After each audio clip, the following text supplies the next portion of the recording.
If you told me 6 months ago that I'd risk everything for one hidden night, just a fleeting breath in time, I would have laughed. My life looked complete. Husband who always came home, a mortgage half cleared, a garden blooming right on vigil. Yet the moment his hand pressed softly over my mouth, leading me into the shadows, I realized how fragile the line was between calm and chaos, and how ready I was to step across it. Patio door clicked shut behind us, too quiet to feel real. His breath brushed my skin before his face appeared. The porch light blinked once, then vanished, sealing our secret in darkness. Above, my husband's familiar snore drifted through the open window, reminder of the ordinary life I was already drifting away from. That sound, once comforting, now marked the border I was crossing. Ryan never spoke. He didn't need to. He guided me down the steps with the same calm certainty I remembered from summers when he cut our grass for money, calling me Mrs. Walker with respect. His hands hovered at my waistband, giving me a chance to stop. I didn't take it. Lifted my chin instead. The grass held warmth beneath my socks. The fence scraped my shirt, leaving splinters I welcomed as proof. The bug zapper hummed nearby, its gentle drone louder than my pulse. He once called it annoying. I once agreed. Tonight, it felt like the only sound bold enough to. I remember the first night Ryan returned after college. Mark had gone to bed early, and Ryan and I talked in the garage. He fixed the garden lights that kept failing. I held the flashlight too long. He stood too near. Silence thickened between us, charged, waiting. He whispered, "You can stop me." Not a dare, just fact. Like he already knew I wouldn't. My answer was a whisper, "No." But I didn't stop. I'd signed his permission slips years ago. I'd kissed his scraped knuckles when he helped around the house. Now he stood, a grown man, eyes older than mine, while I was the one trembling. We didn't speak again until morning. In the kitchen, coffee warmed my hand. A faint mark on my wrist, hid beneath my sleeve, left by his grip. Not cruel but steady. Mark sat across from me, murmuring about bills and interest. Wait. He kissed my hair out of habit, not desire. I said I was fine, and maybe I was. Or maybe I was just floating in the space where guilt quietly grows. Every motion pulled me deeper into memory. I wiped flour from the counter, saw his handprint where he'd leaned.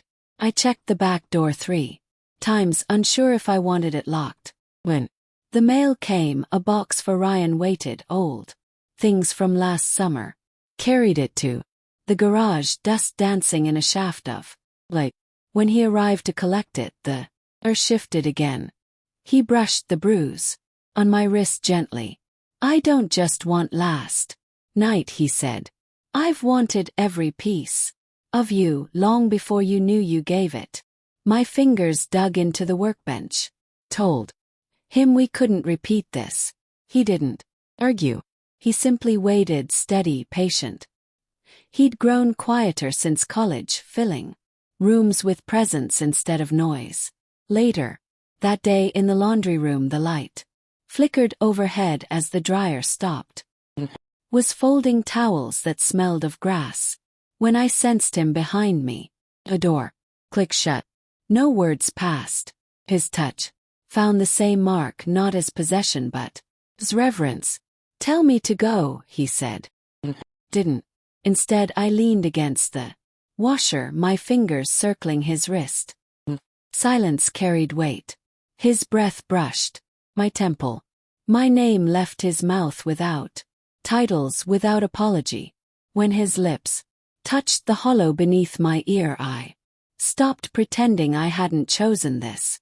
We didn't burn in fire. It was quieter, measured. Warm towels, metal against skin. A rhythm born of everything unsaid. When it Ended, we stood undone, no promises made. Later I watched Mark laugh at a sitcom. His hand resting on the remote like it belonged elsewhere. He asked about the thermostat. I said I'd checked. That night, Ryan sent a single dot.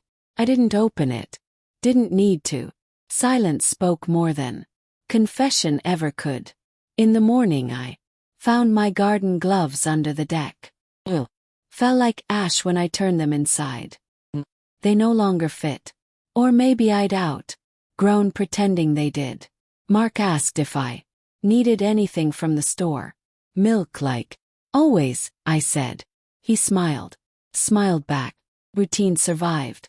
But when Ryan's car rolled up minutes later, headlights dark, I slid into the passenger seat. The vinyl was cold. He didn't reach for my hand. He just waited. You don't have to, he whispered. Eyes unreadable. I know, I answered. I just don't know if I want to stop or stop hating myself for not. We stayed still. Rain tapped the roof, spelling regret in Morse code.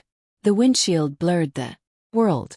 For a moment I wondered not what I had ruined, but what truth I had finally admitted. What would you have done? Leave your answer where I can find it. Or say nothing. Just know someone else stood in that same dark